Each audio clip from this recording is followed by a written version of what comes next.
Hi everyone. My name is Shazia Khan. Today's unit that we'll be doing is managing employment relations and employment law. And the learning outcome we'll be doing today is learning outcome 3, which is to understand aspects of employment protection given to different types of workforce. But before we go into learning outcome 3, I just want to give you a brief outline of what we did in the last learning outcome, which was the learning outcome 2.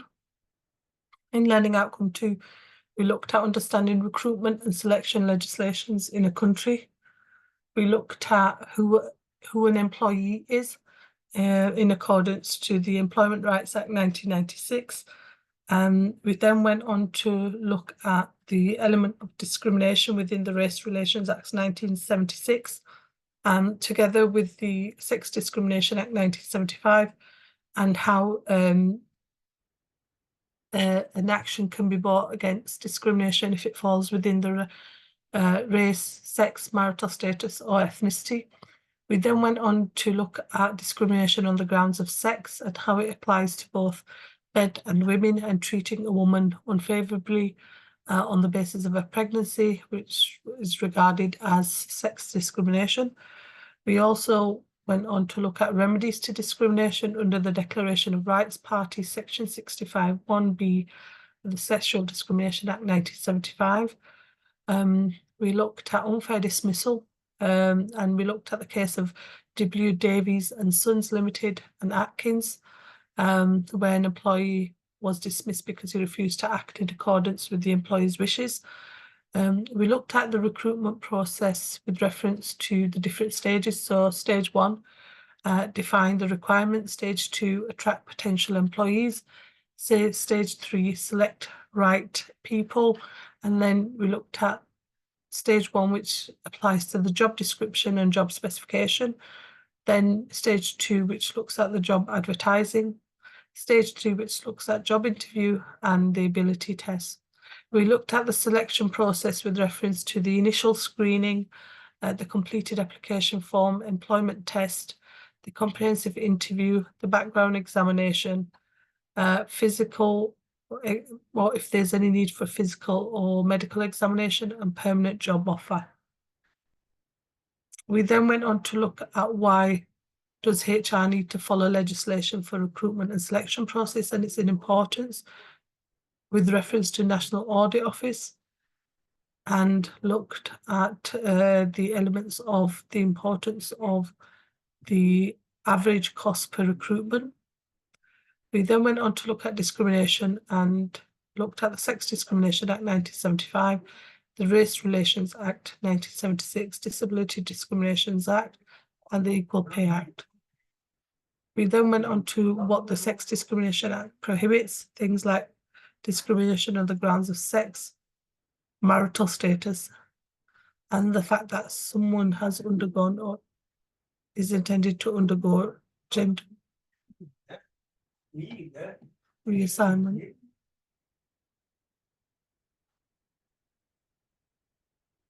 We then went on to look at sexual harassment. We went on to look at the principles of discrimination legislation in relation to recruitment. So types of discrimination, types of sexual discrimination, direct discrimination, indirect discrimination. We then went on to look at victimization, positive discrimination, and remedies, and the principles of legislation. We looked at the element of the role of contracts in employment law, and looked at the importance of that within Employment Rights Act 1996. We then went on to look within learning outcome 2, what is a contract of employment, implied terms, express terms. We also looked at the UK's position on employment law and contract law, types of contracts. So you've got different types of contract. We looked at employee, worker, self-employed. We looked at terms and conditions of employment. And we also looked at varying an employment contract and the elements of that within a contract agreement.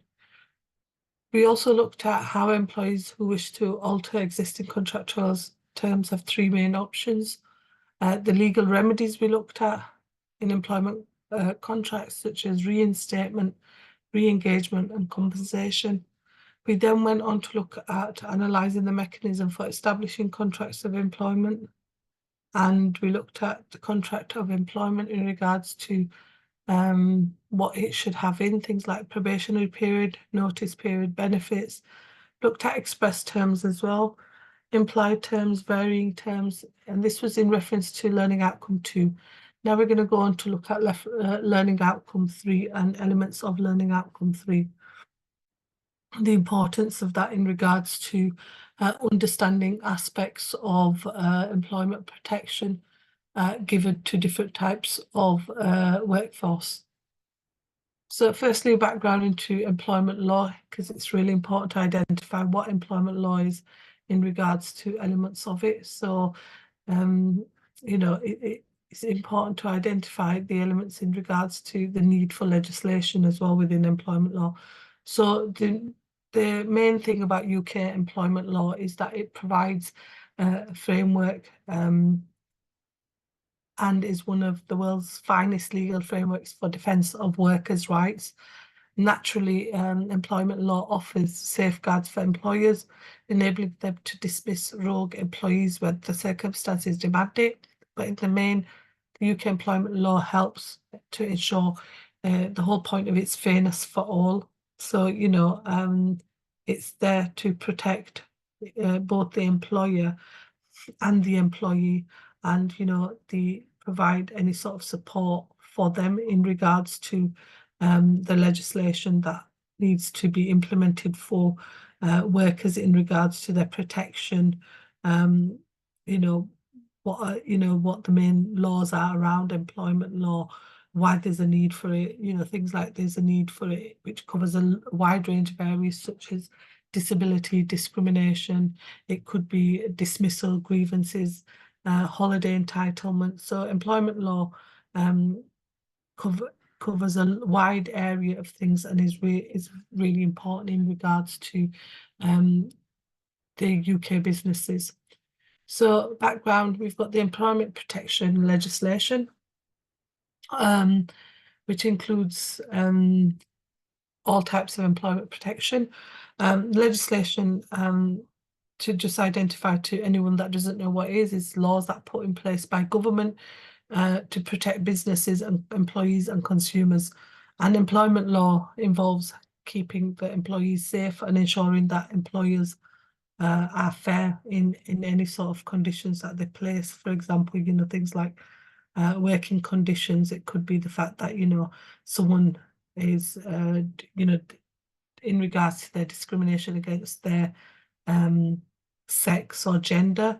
And it's a piece of legislation that covers a wide range of things in recruitment, pay, working conditions. So it could be a wide range of elements that it covers. The employment protection refers to regulations concerning employing someone and dismissing someone, redundancy procedures, mandated periods and severance payments, special requirements. And the employment laws in the UK are things like the Employment Rights Act 1996. It could be the Employment Relations Act 1999, maternity and parental leave. So, you know, the protection is there for all workers. And it is covered and protected by the Employment Rights Act 1996. It could be health and safety of the workers, how they carry out health and safety regulations, how health and safety is put in place, why employers need to be protective. And this legislation is there to protect individuals. And you've got the Employment Protection Legislation Index, which is indexed by the OECD. And the OECD indicators of employment protections are synthetic indicators of the strictness of regulation on dismissals and the use of temporary contracts. Employed people are those within the OECD definition, are those aged 15 or over who report that they have worked in gainful employment for at least 1 hour in the previous week, or who had a job but were absent from work during the reference week. The whole point of this employment protection legislation index is designed to show the costs to employers and protection offered by employees by the employment protection legislation. And the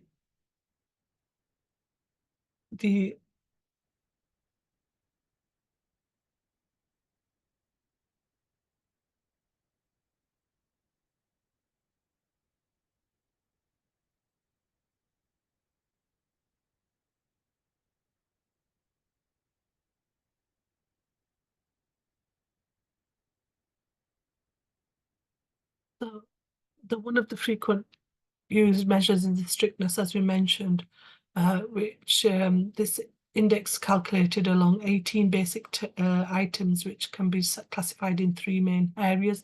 So employment protection of regular workers against individual dismissal, specific requirements for collective dismissals, and regulation of temporary forms of employment. So these were the 3 main areas. Also, the 18 first-digit inputs are then expressed in either of the following. So the summary measure for collective dismissal is attributed just 40% of weight assigned to regular and temporary contracts. The rationale for this is that the collective dismissals indicator only reflects additional employment protection triggered by collective nature of the dismissal. In most countries, these additional requirements are quite modest. Moreover, summary measures for collective dismissals are only available since the late 1990s. An alternative overall index, so-called version 1, has been thus calculated as an unweighted average of summary measures for regular and temporary workers only, while more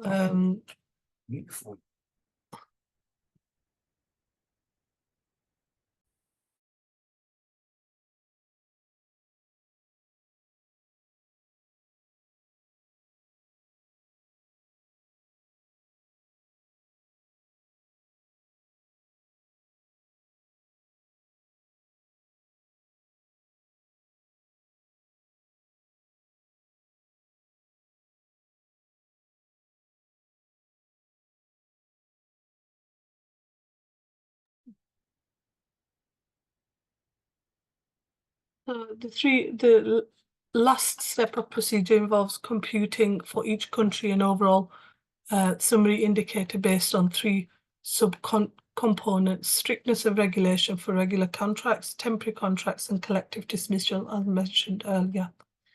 So this diagram identifies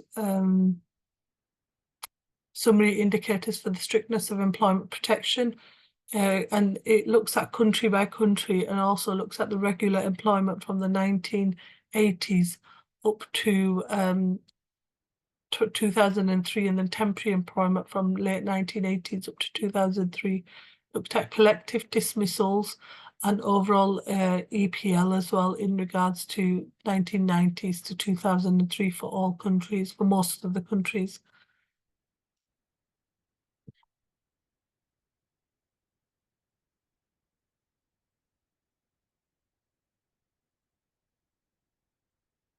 So we're looking at 3.1 now, is to look at analysing the legislative and procedural protection that exists for workers. All the workers are protected under the Employment Rights Act 1996 as amended against suffering any harm because of any reasonable actions they take on health and safety grounds.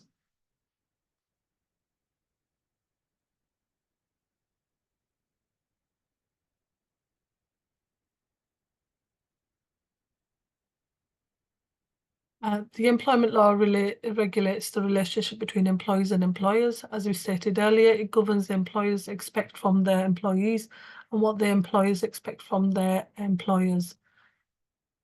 So arbitration isn't, the use of arbitration is really important in regards to settling any sort of dispute. So, you know, they have mediation, negotiations, any sort of reconciliation. The whole point of arbitration is the fact that they are there to solve any sort of dispute.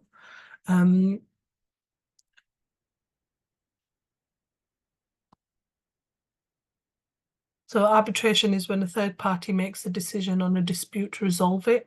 Arbitration is delivered by a neutral person who's referred to as an arbitrator. The arbitrator is impartial. This means they do not take sides. The arbitrator considers the arguments from both sides of the dispute at a meeting, hearing. They can make decision based on evidence provided. So, there's someone who's there, who's a peacemaker, trying to make sure that everything is resolved within the situation that's going on. So someone who is able to be a peacemaker and try to independent and who's partial, and who will try to resolve the disputes between the individuals. It's an alternative way to a court of law or tribunal. It's non-legalistic process with no swearing of oaths. Arbitrations are conducted in private rather than in public. The arbitrator will consider the written and oral submissions and at the submissions of the parties that are hearing. Questions are asked by the arbitrator to clarify certain points. There's cross-examination, and the arbitrator then makes the decision where appropriate, and award is then agreed and accepted. And this is really important because it's often used in collective employment related disputes. For example, a trade union might be in a dispute with an employee over a pay rise. The union would agree with the employer to ask the agency to appoint an arbitrator to hear each side's case and then make an independent and impartial decision. Arbitration can be used also for settling disputes. For example, if an individual and an employer might decide to go to arbitration to avoid the stress and expense of employment tribunal. However, with any workplace dispute, it's important to make use of internal procedures to resolve the issue in question before proceeding to arbitration. So, as arbitration is voluntary, but it's a way of trying to resolve disputes.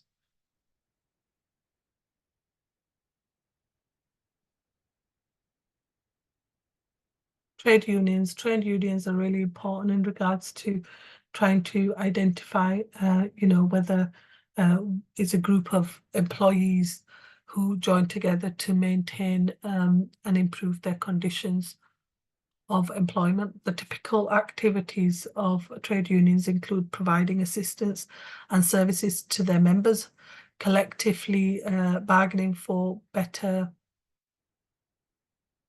pay and conditions for all workers, and working to improve the quality of public services, political campaigning and industrial action.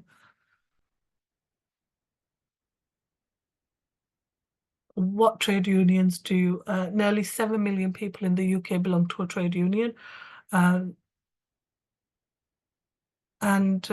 including nurses, school meal staff, cleaners, professional football. Most unions are independent of employers but have close relationships with them. So trade unions are there to try to improve better conditions for the what's it called, the elements of trying to improve working conditions, what they do in regards to UK, trying to help individuals, and it's really important to try to join in a trade union when you do get a job. Trade unions are there to, negotiate agreements with employers on pay conditions, discuss major changes to the workplace, such as large-scale redundancies, discuss member concerns with employers, accompany members in disciplinary and grievance meetings, provide members with legal and financial advice, provide education facilities and certain consumer benefits such as discounted insurance. Some workers join a trade union because they believe a trade union could negotiate better deals for them, provide better training for them, provide better working conditions, and give them more advice.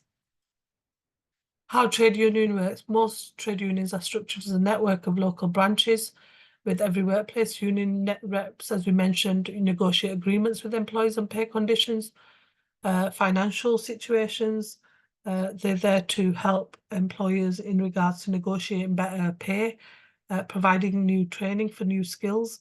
And, you know, the law gives you the right to join a trade union wherever you work. So this right applies whether a union has been recognised or not. You're protected from being disadvantaged for being a union member. Specifically, trade union membership is unlawful reason for refusing your employment, dismissing you, and selecting for redundancies. Trade union activities, when so, there could be things like voting in ballots on industrial actions, voting in union elections, and meeting to discuss urgent matters or any sort of annual conferencing. So there's a need for having trade unions and being part of a trade union because it gives you protection.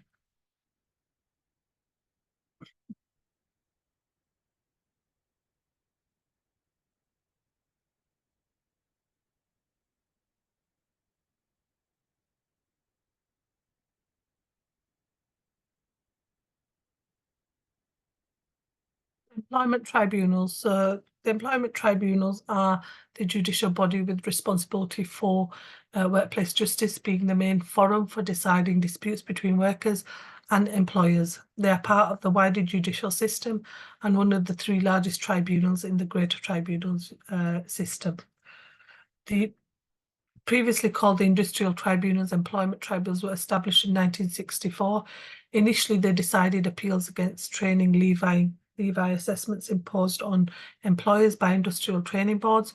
They still hear some appeals against administrative decisions in respect of matters like the minimum wage or health and safety notices, but they've changed beyond recognition over the last 60 years. There are two separate jurisdictions for employment tribunals in Great Britain, one for England and one for Wales, and one for Scotland. Each is led by a senior judge who has statutory title of president, and each has its own independent judiciary. They have shared rules and procedures known as employment tribunal rules of procedure, and they sometimes issue joint directions and guidance which are found on their websites. The cases for which employment tribunals are best known include things like unfair dismissal cases and redundancy claims, claims about unpaid wages or unpaid pay claims of unlawful discrimination, and claims of detrimental treatment following protected disclosures. Most of their caseload consists of claims for compensation or other remedies made by workers against their employers. The ability of employment tribunals to decide cases and to award compensation or other remedies set out in the legislation is passed by Parliament. Cases are not arbitrarily decided, but according to the law. The most important items of legislation, like we mentioned before, is the Employment Tribunals Act and the Employment Rights Act and the Equality Act 2010, but there are other statutes as well that deal with them. Employment tribunals are not the same as courts, although they share some common features. Claims are brought and defended by people with professional legal representation, with lay representation, or with no representation at all. People are free to represent themselves if they wish, and they can be accompanied if they wished. The rules of procedure used by employment tribunals are less formal than the rules followed in the courts, and are designed to give flexibility in ensuring that each case is determined fairly and justly.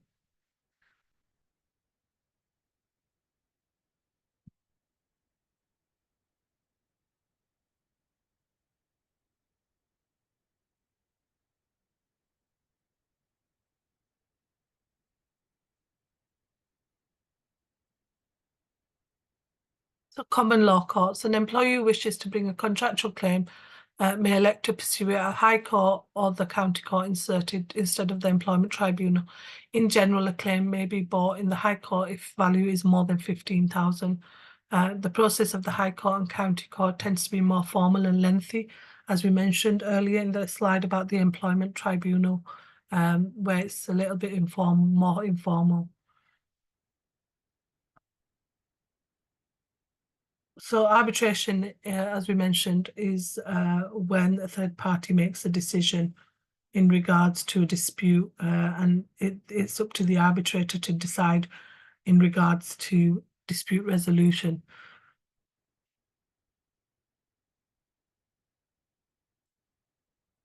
The arbitration scheme is a voluntary scheme which was set up on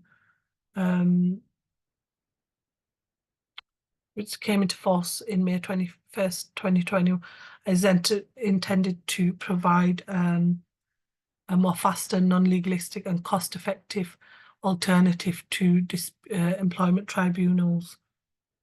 Since the scheme has never been widely used, and apart from a brief spike in 2011, usage has fallen in the recent years of how many cases have been dealt with. Although ACAS are not aware and not averse of revigorating the scheme, the members of panel of independent arbitrators, in anticipation of revival, there seems to be little appetite within this and in regards to trade unions. The scheme actually only covers unfair dismissal claims and expressly not intended for cases involving jurisdictional or complex legal issues, or ones which give rise raise points of EU law. It is ideally suited for claims which are quite straightforward, simple, and are sensitive, involving issues which both parties may prefer not to air in the public arena of an employment tribunal. Although the scheme will cover cases of alleged constructive dismissal, it will only do so where the parties agree that the events would take place or to amounted to dismissal. The scheme does not cover claims for breach of contract. So the diagram there is equality and discrimination, and looks at the basic laws around it. So this is a good article to read in regards to discrimination. Is www.thebalancecareers.com, types of employment discrimination with examples. It's illegal to discriminate anyone against on the basis of the protected characteristics, which are age, disability, gender reassignment, maternity, pregnancy, religion, sex, unfair treatment. While all forms of unfair treatment are bad at work, you should address them. The ones that break the law are especially sensitive ones, as we've just mentioned. Bullying is behaviour from a person or groups that are unwanted and makes the employer feel uncomfortable. And the protected characteristics under the Equality Acts, as I've just mentioned, this may affect your finances because employment tribunal affects your reputation.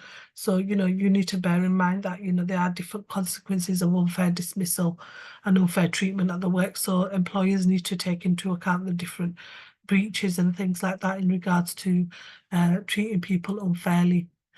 Examples of unfair treatment of employee. So unfair treatment at work can be a devastating impact on employees. It can cause them to lose motivation, feel unappreciated, and it can lead to legal action. As an employee, it's their responsibility to make sure that your employees are treated fairly and with respect. By taking steps to prevent unfair treatment, they can create a happy and productive work environment, reduce employee turnover, and improve productivity levels and the overall success of the business.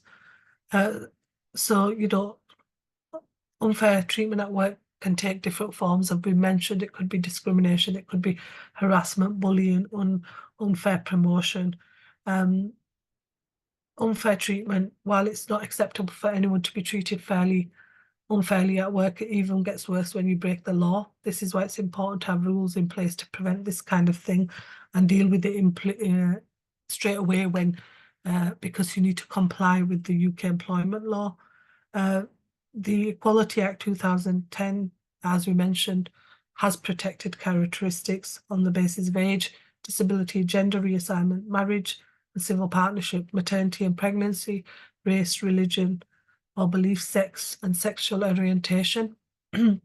As an employer, it is imperative to recognise and respect these characteristics and create a workplace that thrives on diversity and inclusion, and failure to do so only damages the morals of the affected individuals, but opens the door to legal repercussions, including things like, people will go to employment tribunal. So each business and organizations need to adhere to the employment law, and it's not negotiable. So it's really important for any organization to apply the law and be familiar with what happens if you breach the law, because there's elements of it that, if you breach the law, you will be going to into a tribunal.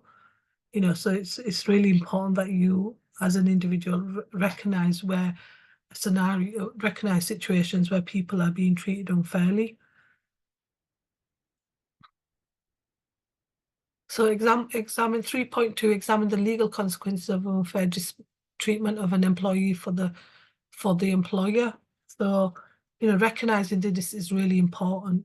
Unfair treatment can rear in its head in various scenarios.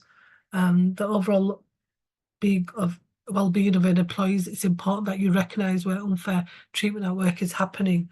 And, there's some scenarios here. Example, you're 19 weeks pregnant. A couple of weeks ago, you applied for a job at a big department store.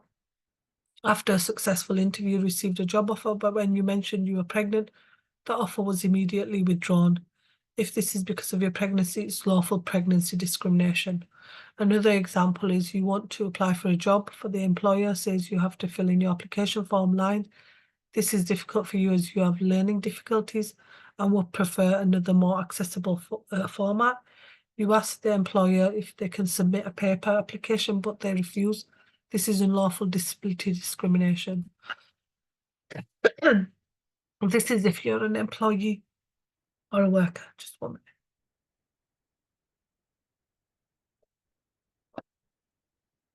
minute. So example, you have a mental health condition and your employer is threatening to dismiss you because of your sickness-related absence. This is unlawful disability discrimination. Another example is you've just returned from maternity leave. Your employer has passed some of your responsibilities to a colleague and you've now been told that your hours will be reduced. This is likely to be pregnancy and maternity discrimination. Your employer is discriminating against you by changing your working conditions because you were on maternity leave. Bullying. So if an employer behaves in a way which causes you to distress or offends or intimidates you, this could be unlawful behavior under the Equality Act. This is called harassment. An example of this is you're being bullied at work by several of your colleagues because of your sexual orientation. They make hurtful comments about your sexuality and offensive gestures. You've told your manager, but he's dismissed as it's banter and has been nothing about it. Since reporting the harassment, the bullying has got worse and you're not now off sick from work because of the stress. This is harassment because of your sexual orientation and it's unlawful, and you can take action against the employer under employment under the Equality Act. So some other forms of unfair treatment is things like, age discrimination. So a company chooses to hire younger and cheaper workers while sidelining experienced older workers for key positions. The impact of this is older workers feel undervalued and may bring forward claims of age discrimination, leading to potential legal consequences for the company. Another one is discrimination based on personal relationships. So management singles out employees based on their personal relationships or friendships within the company, providing benefits or promotions to those with close ties while ignoring merit-based considerations. And the impact is that it fosters a toxic working environment where favoritism exists over those who truly deserve it, causing feelings of alienation and distrust among the workforce. Another popular example is dress code, enforcement of policies. So company policies such as dress code or punctuality are selectively enforced, with some employees facing repercussions while others, often favoured by management, are exempt to this. The impacts of this is that it erodes that kind of trust of fairness in the workplace, creating a perception of bias and inconsistent application of rules. So now we're going to go on to 3.3, and that looks at applying law relating to the nature of protection for workers to a given situation. So general unfairness is not a legal claim just because treatment is unfair. It does not mean breaking any employment laws. However, unjustly someone feels that they've been treated. However, there are a variety of claims that they can make. You know, if someone's been treated unfairly, you know, they need to make sure that people are treated fairly. So protection, oil employers are protected, as we mentioned earlier, by the protection under the Employment Rights Act as amended. So termination of employment is an element of the employment, and this means where an employee or employer can decide to end, which is to terminate an employment contract. This may be done by an employee resigning or an employee dismissing an employee. The employer must normally give you at least notice outlined in your contract of employment or the statutory minimum notice period, whichever is longer. Summary dismissal is dismissal without notice and is only allowed for gross misconduct.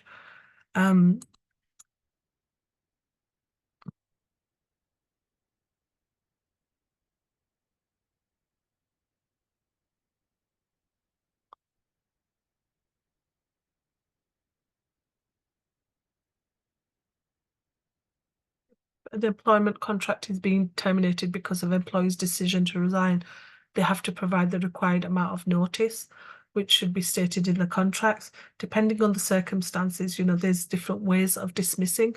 So the principal case that may arise on termination of contract are wrongful dismissal, unfair dismissal, a claim for redundancy payment, a claim arising out of failure to give written reasons for dismissal, or a claim for discrimination on the grounds of sex, race, disability, sexual orientation, religion, or belief.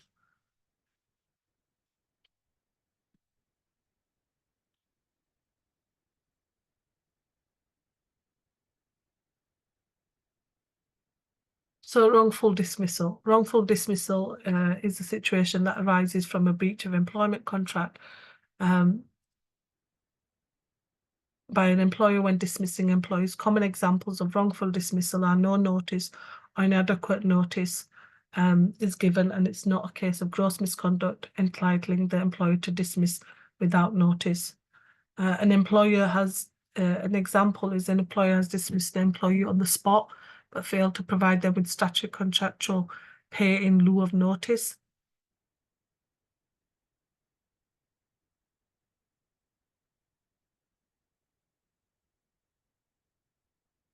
Wrongful dismissal is a specific type of claim where an employee is alleging their employer has breached contractual terms when terminating their employment.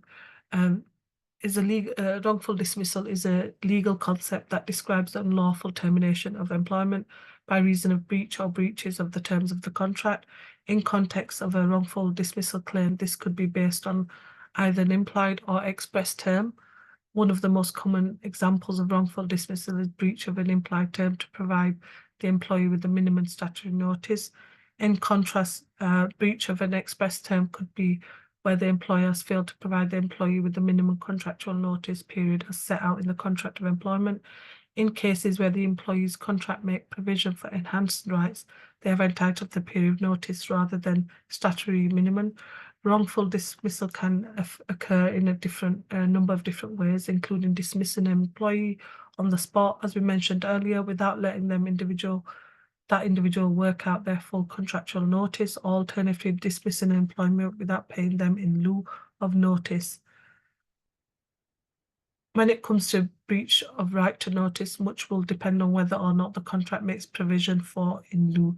In either scenario, unless employees found guilty of gross misconduct, where they may be summarily dismissed without notice or pay in lieu, the employer must honour the employee's right to notice or notice pay. So defences, so the references to the UK employment guide, which you can look at. Defences, so an employee nature of the claim. So an employee will be able to bring a claim for breach of contract. The employer terminates the employment without giving the appropriate period of notice, as we just mentioned. Defences, the only defence available to the employer are either that proper notice of termination, payment in lieu has been given, B, that the employer is entitled to dismiss the employee without any notice. The circumstances in which employee is entitled to terminate without giving notice sometimes sets out the contract of employment. If the employer will show the employer's behaviour amounted to fundamental breach of their obligations under the contract. Compensation, so if an employee is successful in wrongful claim, they'll be entitled to compensation.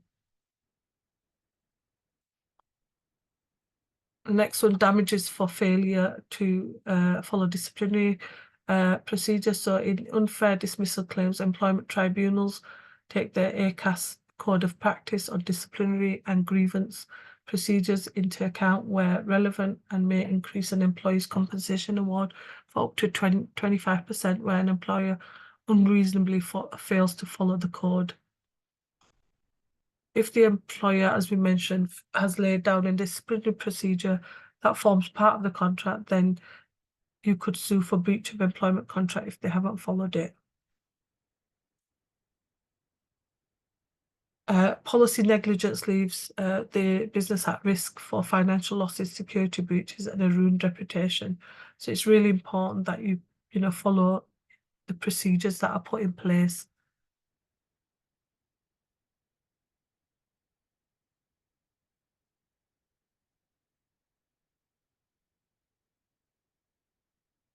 If you fail to follow, the next one is damages for failure to follow the statutory dismissal and disciplinary procedure, SDTP.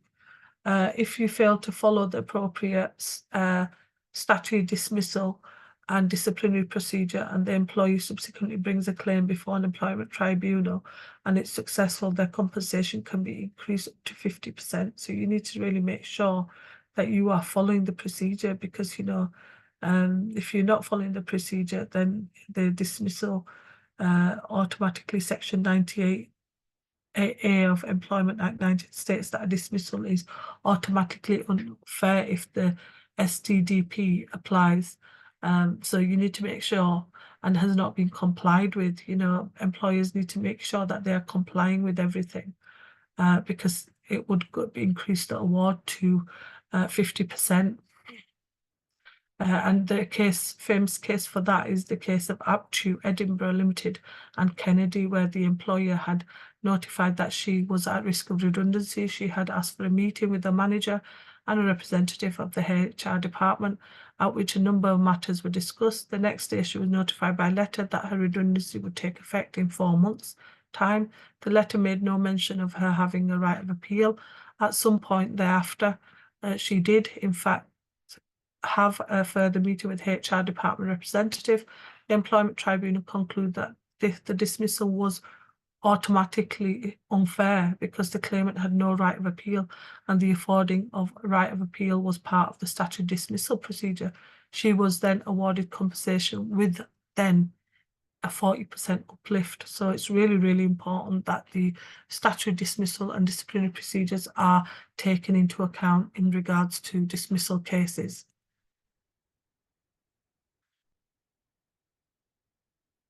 Garden leave.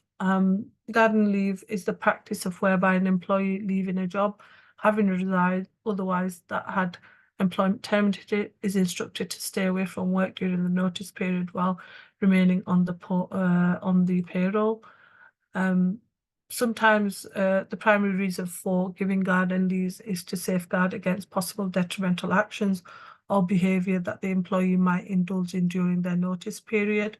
So it's really important that, when it comes to garden leave, is taken, and it's an alternative way of dismissing an employee.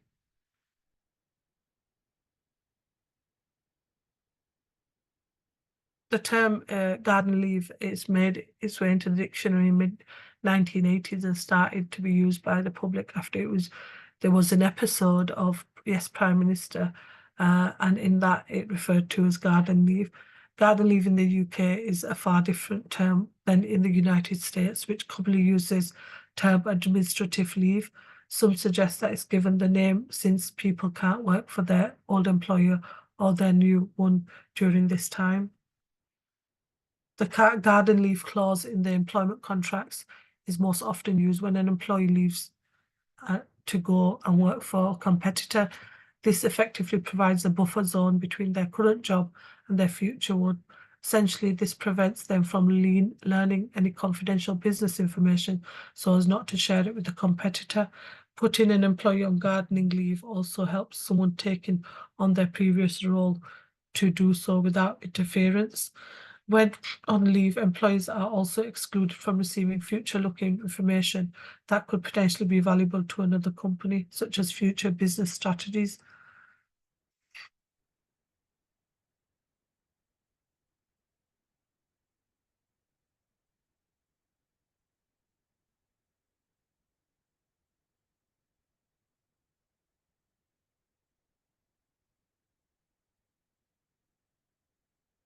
Unfair dismissal. So, as we mentioned, unfair dismissal previously, it's if you were sacked for discriminatory reason, you can make a claim for discrimination. If you've been employed by the company for 2 years, you can make a claim for unfair dismissal at the same time.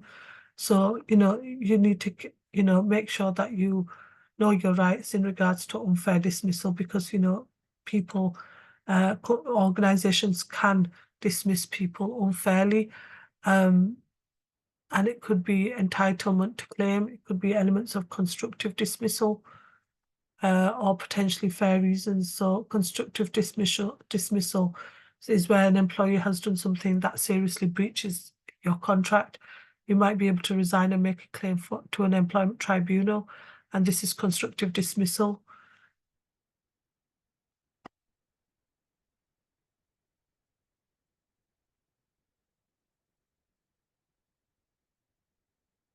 Potentially fair reasons for dismissal. So it could be misconduct, it could be poor performance, ill health, redundancy, because it would be illegal to continue to employ the individual in this current capacity.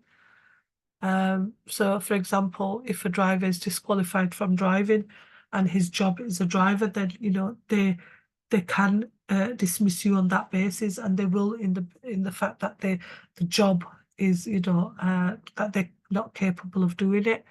And some other reasons as well could be things like it could be expiry of fixed term contract or dismissing temporary workers. When a client refuses to work with an employee, there's no other work for the employee to undertake. If there's personality clash as well, sometimes that's an element of it. And if there's significant conflict of interest, a senior partner has a partner who works for a competitor and is a serious threat. Retirement is another one, but the default retirement age is abolished. So as a result, age can no longer be a reason for dismissal. So, it's important to, take into account there's different reasons for unfair dismissal and potential fair reasons for dismissal as well. The next element is whistleblowing, and this in employment law is a law that is located in the Employment Rights Act 1996, and it provides the right for a worker to take the case to an employment tribunal if they've been victimized at work or they lost their job because they have blown the whistle.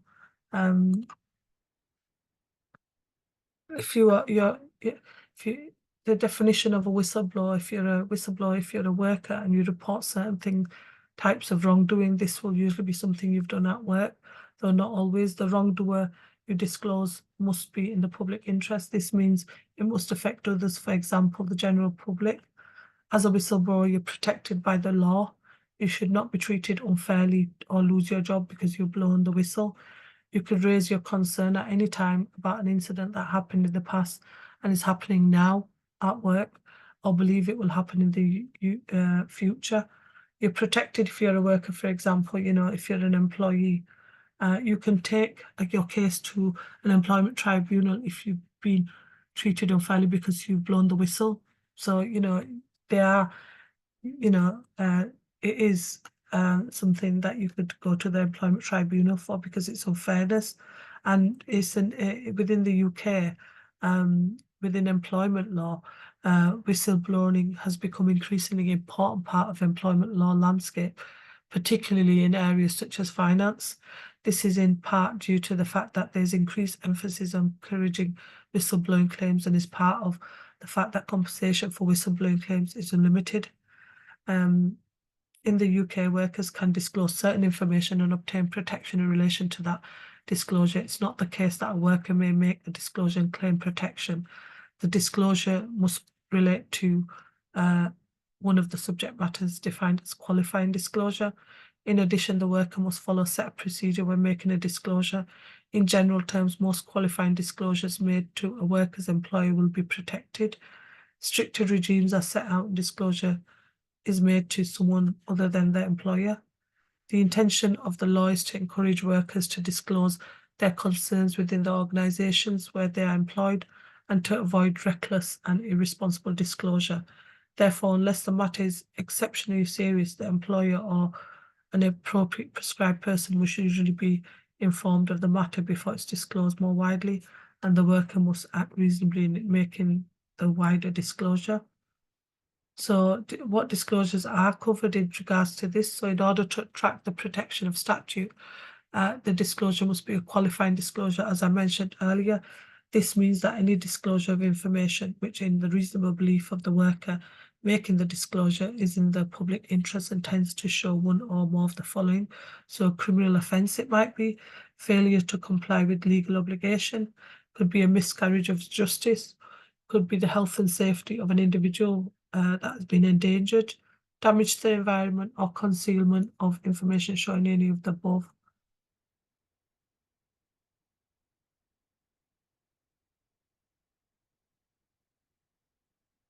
So, when it comes to areas of whistleblowing, managers should be trained to ensure that managers to whom disclosures are made are protected under the right. So whistleblowers do have the protection now able to go to employment tribunals.